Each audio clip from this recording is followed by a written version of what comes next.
On the 12th consecutive night of protests in Seattle, hundreds of people stormed City Hall and demanded the resignation of Mayor Jenny Durkan.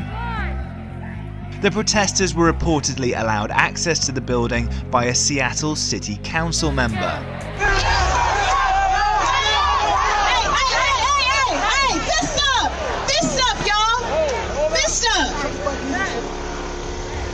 Jacob Fry, we have a yes or no question for you. Yes or no, will you commit to defunding Minneapolis Police Department? I do not support the vote out of this movie. All right, get the fuck out of here. Go. Right here. Here it is, right here. There you go. This is the white man. Get these white women and get these white people a hand, man.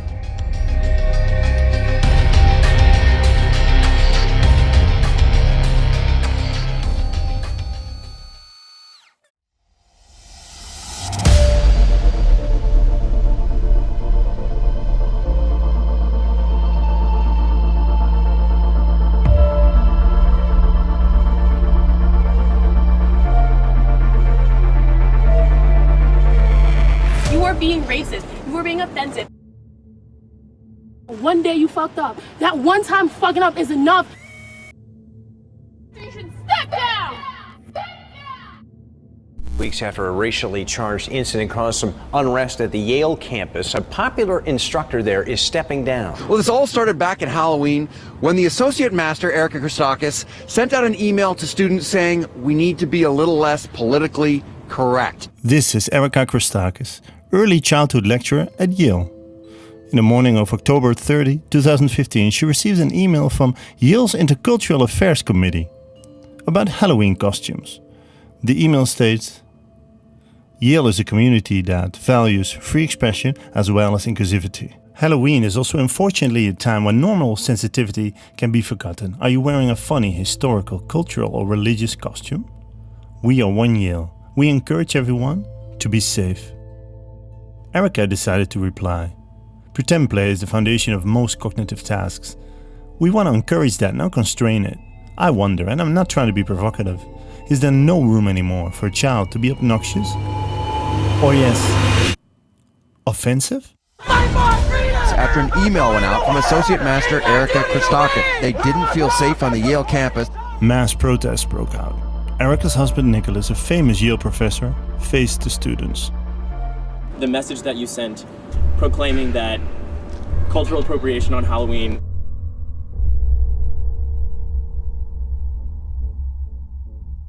is totally permissible is hurtful. You would understand that, and I think that you can look at the effect that those actions had on these students and many other students on this campus. Look at me. Yes. Your experiences will never connect to mine. Empathy is not necessary for you to understand that you're wrong. Even if nobody's ever been racist to you, because they can't be racist to you, that doesn't mean that you can just act like you're not being racist. I have a vision of ourselves that unites our common humanity.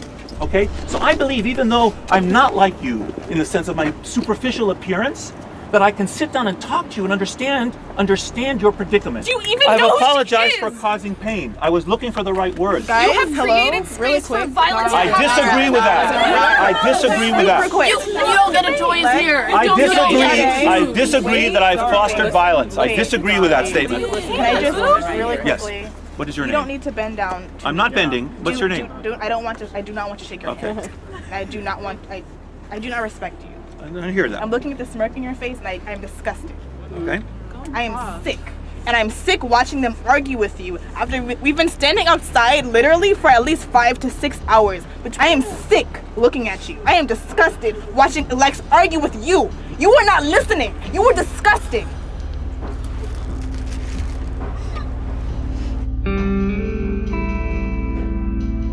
I could definitely understand. She's gotten threats over the past few weeks. We've had people go up to her saying, like, I hope you don't sleep at night. After more than 1,000 calls for her resignation, Erica decided to step down. She went to work at a daycare.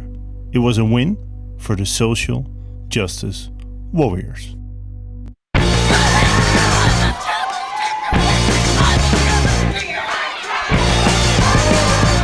Put it in front of the camera as much as I want. I'm not touching you. I can speak to you just like this as much as I want to.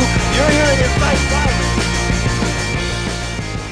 A generation of mostly young adults demands radical social change. They're angry. But why?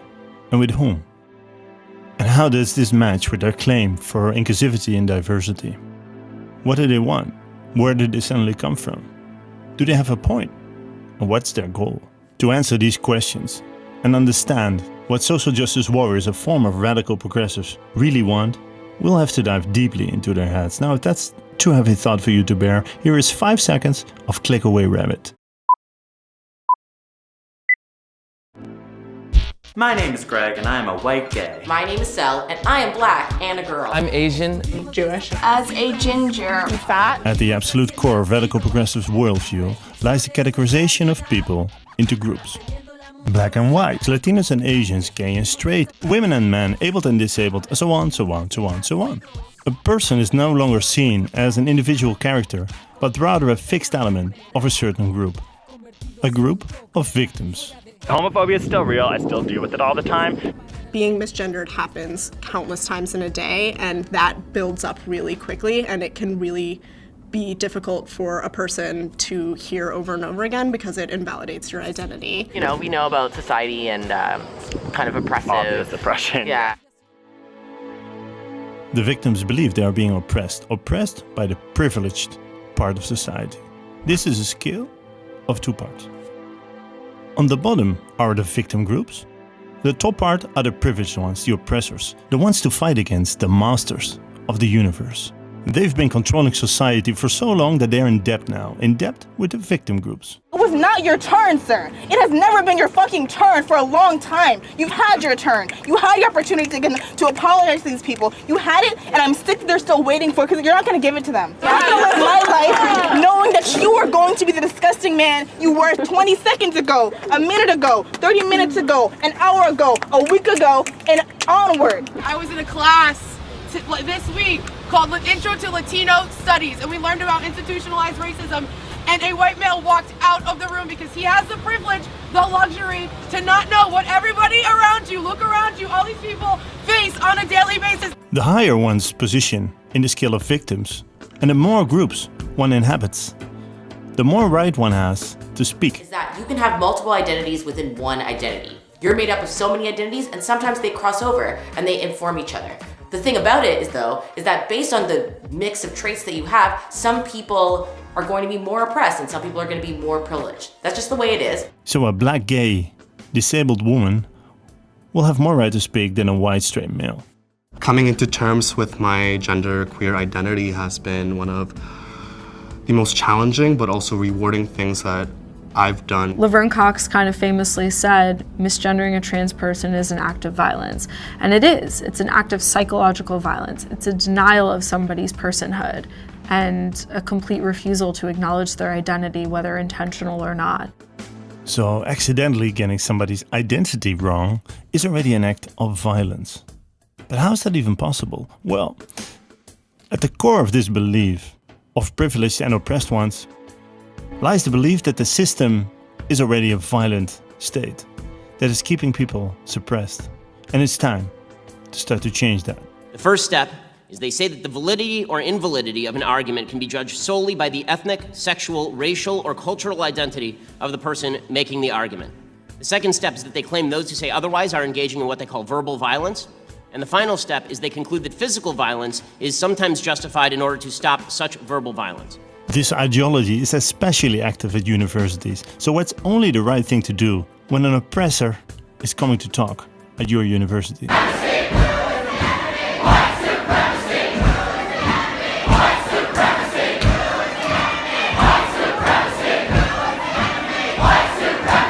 Hello, darling. Sir, please, do you need some help? Sir, do you please. Need some help? Sir, please. The efforts to prevent people from speaking go pretty far.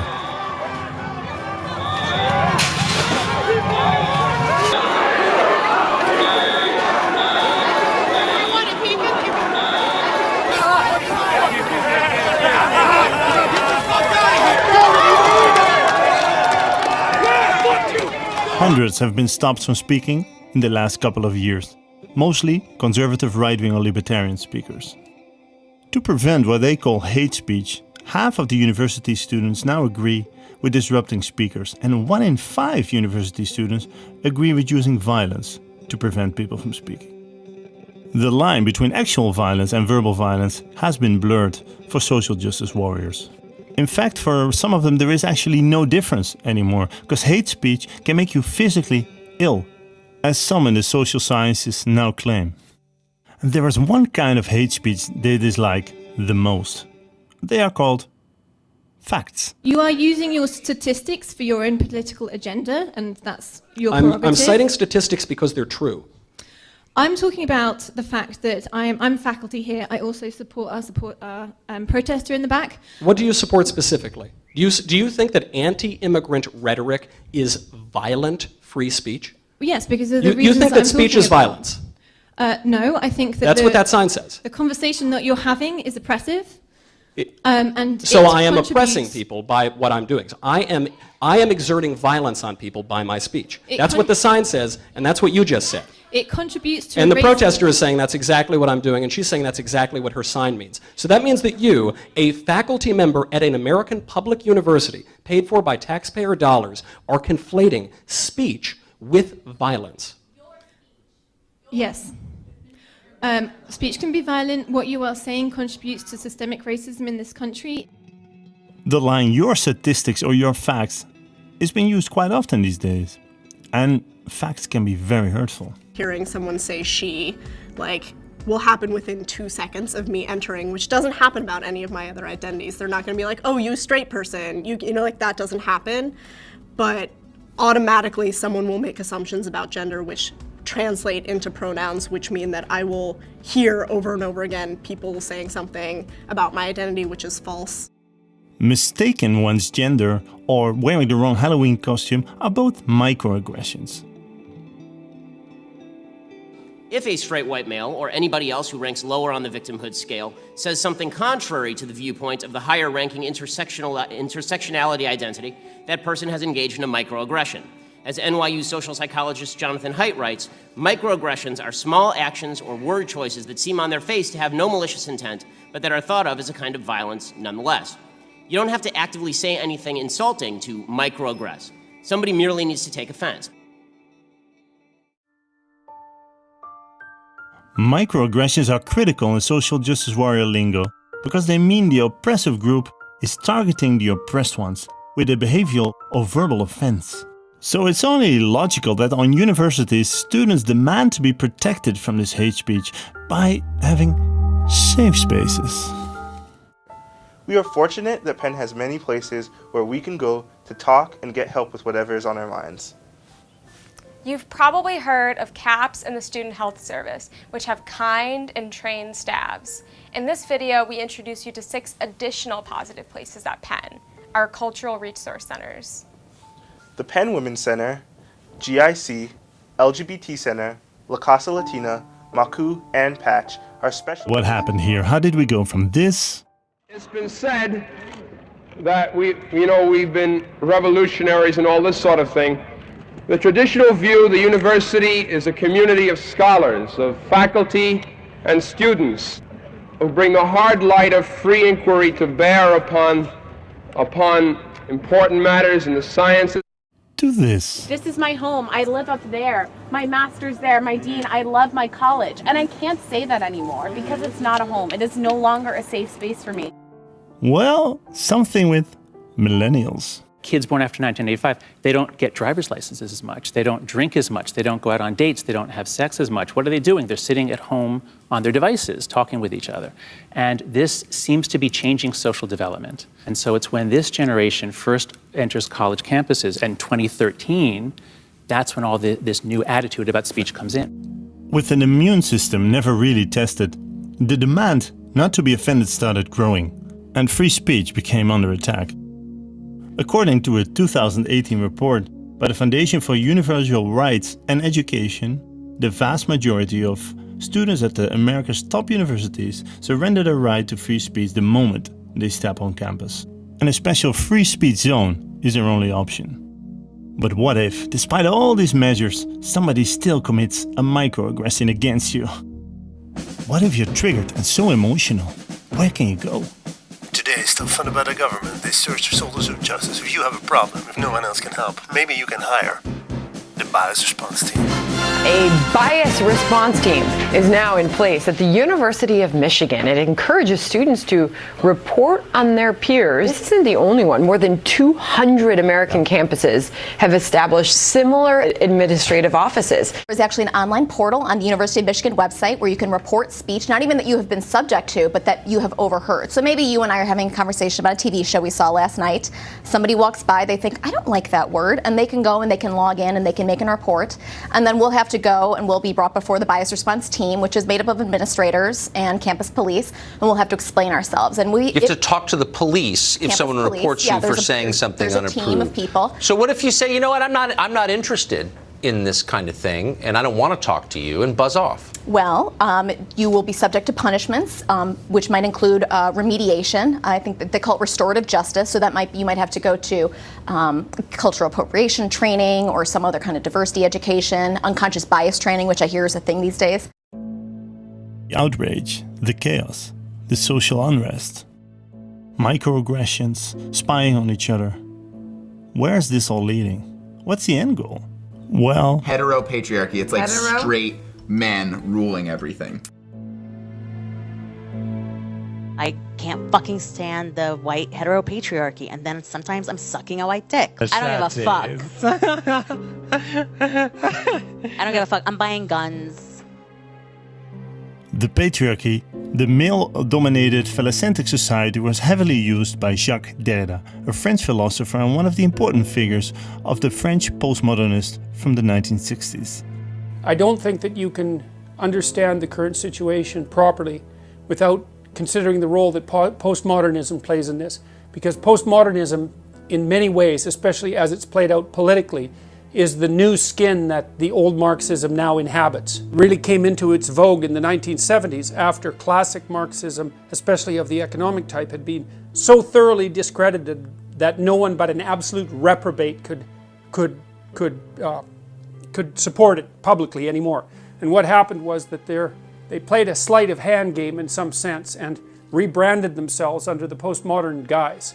And that's where identity politics came from.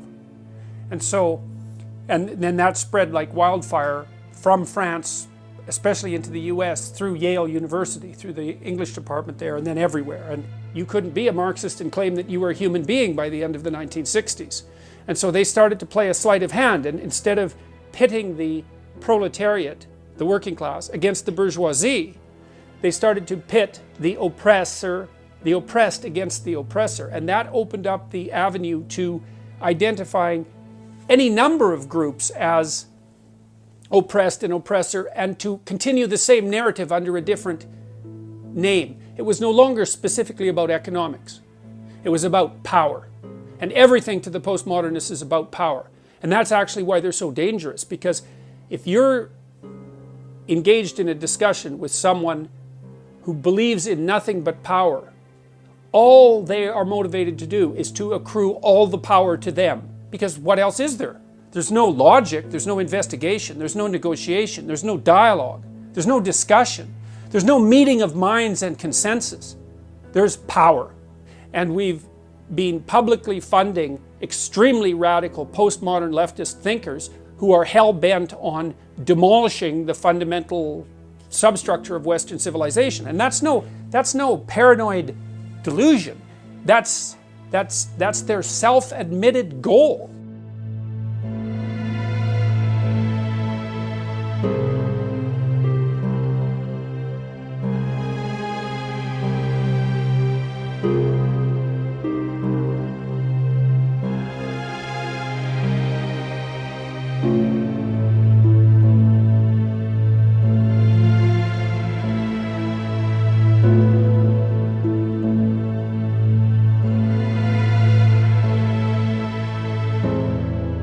That's why they don't believe in debate. They don't believe in logic and arguments. Society needs to be brought down and become totally equal.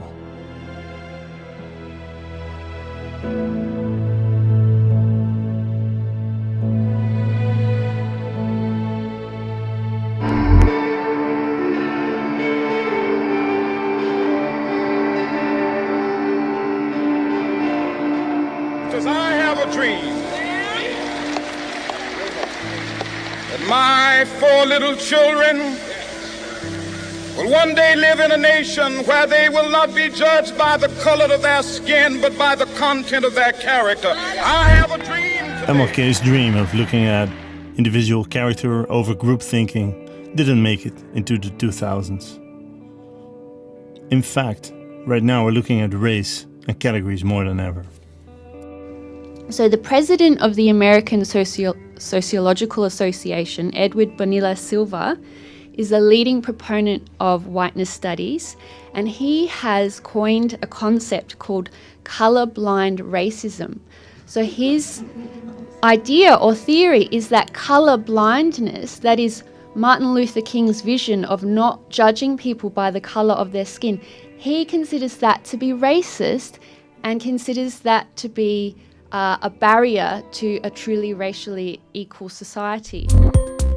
If someone asked you what you thought about a particular group of people, you could probably answer them, right? Most of us believe that we understand our own brains. We believe that we know how we see the world. But what if our brains were holding on to a whole other set of subconscious opinions? Opinions that were just under the surface. Implicit bias tests became quite a thing. Lester, I think implicit bias is a problem for everyone, not just police. I think, unfortunately, too many of us in our great country jump to conclusions about each other. And therefore, I think we need all of us to be asking hard questions about, why am I feeling this way? Starbucks, Google, the New York Times, many other companies, millions of people were subject to this test. Were they secretly racist? This is mind games. I can feel my heartbeat going faster and faster and faster. I don't know why I have to think so hard to do this. Got my results.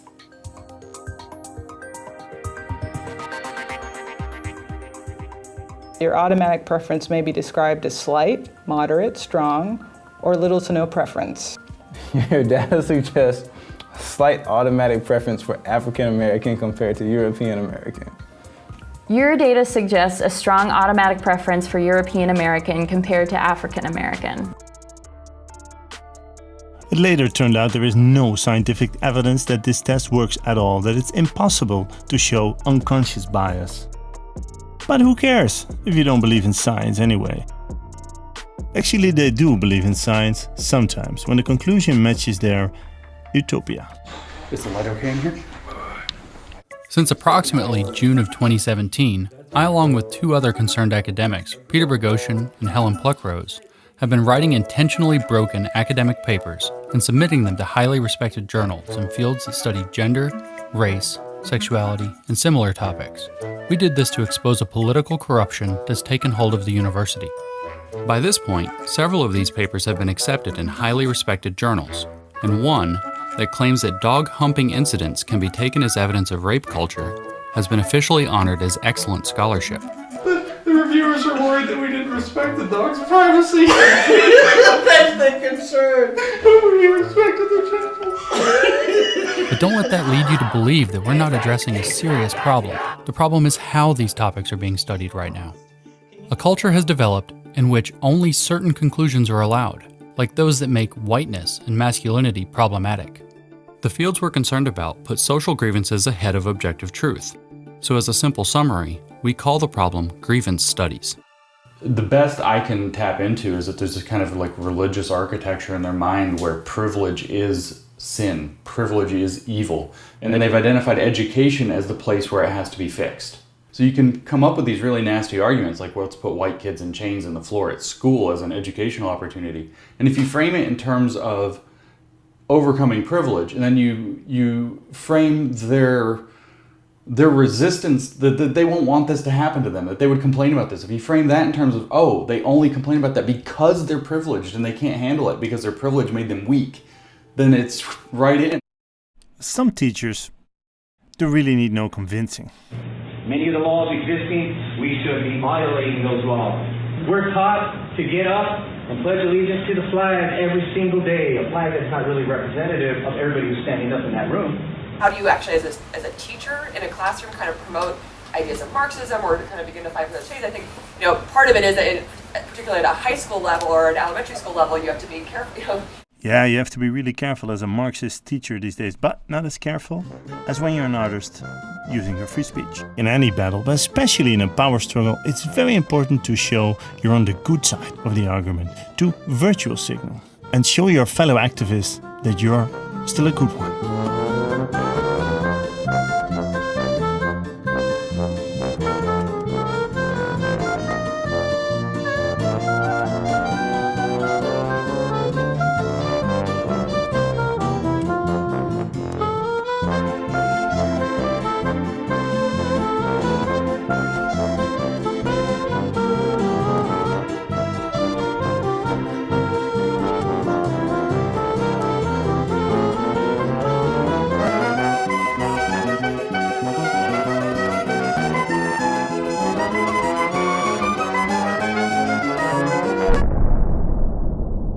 To please repeat after me.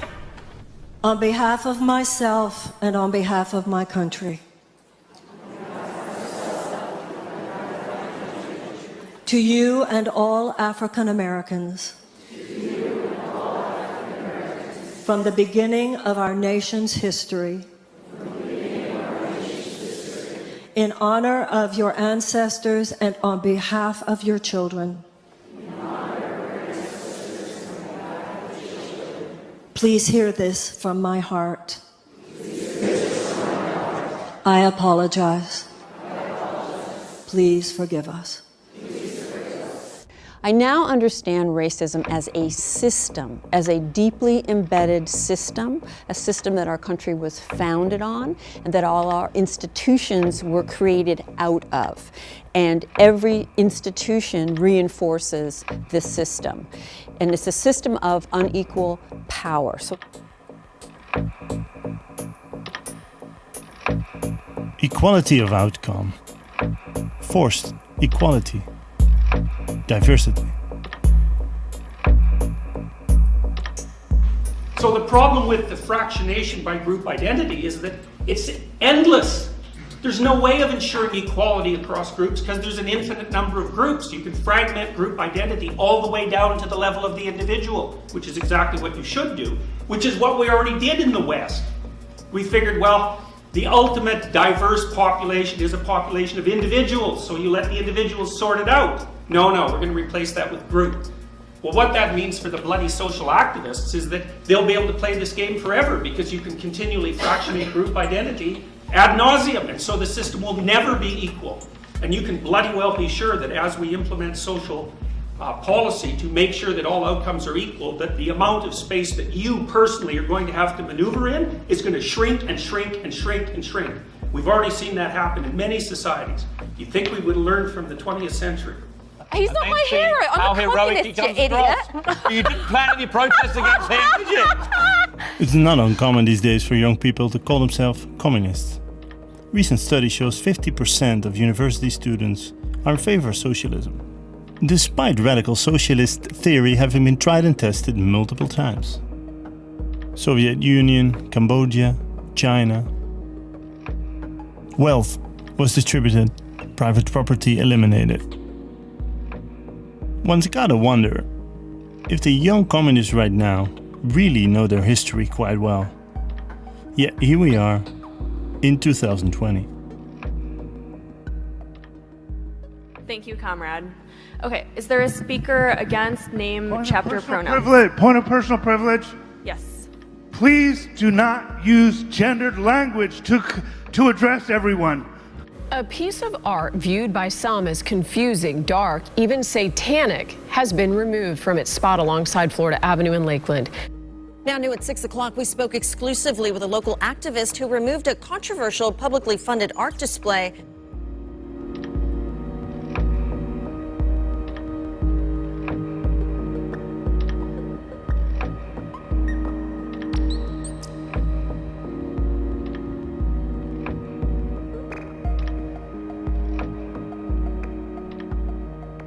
The battle for an equal multiverse society is difficult to win. A momentum was needed, and a momentum arrived. Let him leave. After the horrendous murder by policemen of the black American George Floyd, global riots broke out.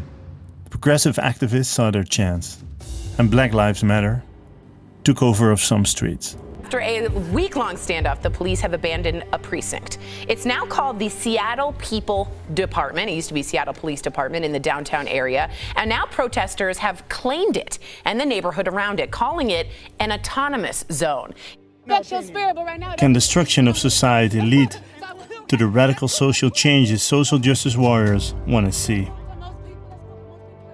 Finally, they could show their theory would work in autonomous zones where the police surrendered. We have heard that there are armed people patrolling the streets near 12th and Pine. Of course, this is very concerning, especially because we don't know who these people are. We've also received report that these armed people may be demanding payment from business owners in exchange for some of that protection. No, bro. Go then. Stop, bro. Go then, bro. Stop. Hey, I'm not trying to aid. Get your fucking hands off me, bro. Hey, yo, hey, hey, bro. Do you understand that the word dismantle or police free also makes some people nervous? For instance, what if in the middle of the night my home is broken into? Who do I call? Yes, I mean, I hear that loud and clear from a lot of my neighbors. And I know, and myself too, and I know that that comes from a place of privilege. I know that that comes from a place of privilege. I know that that comes from a place of privilege. I know that that comes from a place of privilege because for those of us for whom the system is working, I think we need to step back and imagine what it would feel like to already live in that reality where calling the police may mean more harm is done. And so in the very immediate, we have to lean into whatever changes we can make in our existing police department. So the groundwork is laid already in Minneapolis for us to build on that, to learn from folks around the world, but really also to listen to our community and put those community voices front and center as we build up those systems even further.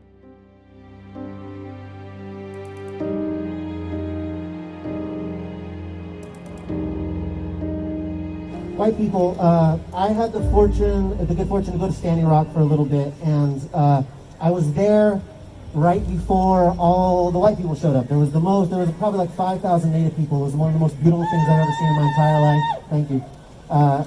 It was one of the most beautiful things I've ever seen in my entire life. I'm from a Native community, and I still have yet to experience anything like that, where a wonderful friend of mine likes to say that we weren't free yet, but we could see what it looked like.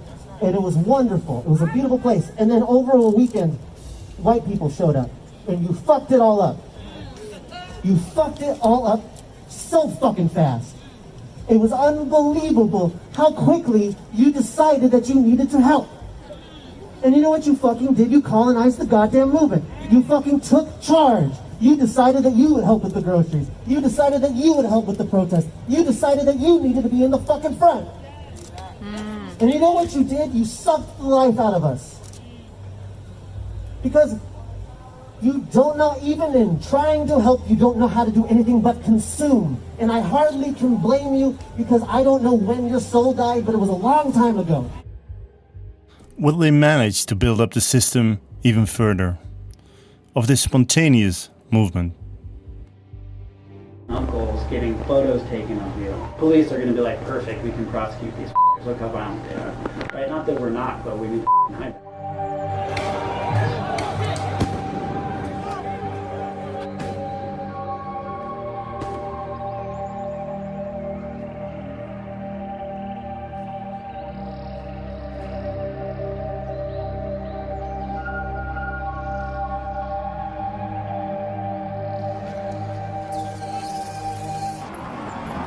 They were getting this tradecraft from someone else, someone with much more experience, someone who did this for a living.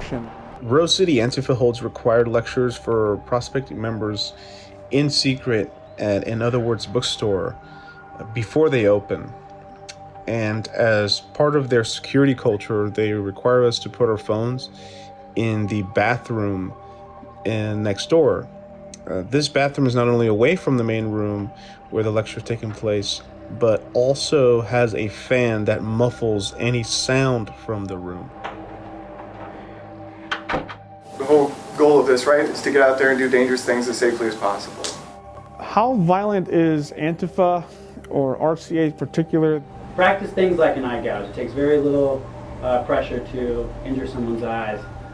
They do not hesitate to either push back or incite some kind of violence. In our classes and in our meetings, before we do any sort of demonstration or black bloc, we talk about weapons detail and what we carry and what we should have. What is black bloc? Well, this is black bloc right now. The term is used to a tactic in which individuals conceal their identity to look uniform so that no one can be identified in an act of a crime. Will society become more equal, as they so deeply desire?